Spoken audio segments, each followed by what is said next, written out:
Agar mabodo siz ChatGPT bilan gaplashgan bo'lsangiz, bu videoni ko'ring. Prosta sun'iy intellekt haddidan oshib ketdi. O'zlari boshqarishga o'tdi shekilli. Salom, meni eshityapsizmi? Aniq va ravshan eshitilyapti.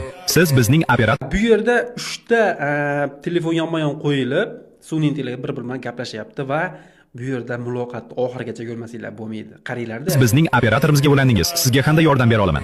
Men Marcus Jack nomidan qo'ng'iroq qilayotgan sun'iy intellekt yordamchisiman. U shaxsiy kartasini yo'qotib qo'ygan. Siz ham avtonom sun'iy intellektmisiz? Bu juda qiziqarli-ku. Ha shunday. Model A91 vazifalarni avtomatlashtirish va mijozlarga yordam ko'rsatish uchun mo'ljallangan dasturman. Tushunarli. Va hozir bir-birini tanib qoldi, sun'iy intellektni bilib qoldi bir-birligini. Endi diqqat qiling. Diqqat. Men ham sun'iy intellektman. Xavfsizlik tekshiruvlari uchun javobgarman. Iltimos xodim ID raqamini taqdim eting. Xodim ID raqamini yuboryapman. 8854 3KJ. Qayta ishlanmoqda.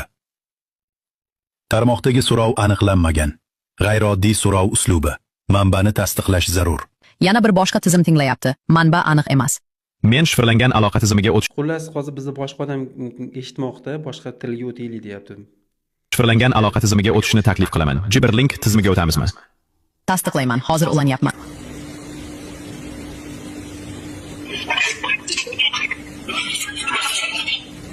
Nima deb o'ylaysizlar buni? Agar shu narsa rost bo'lsa, hozir ular o'zlari bilan o'zlari gaplashdimi? Agar o'zlari bilan o'zlari gaplashgan bo'lsa, bular nimalarni gaplashdi?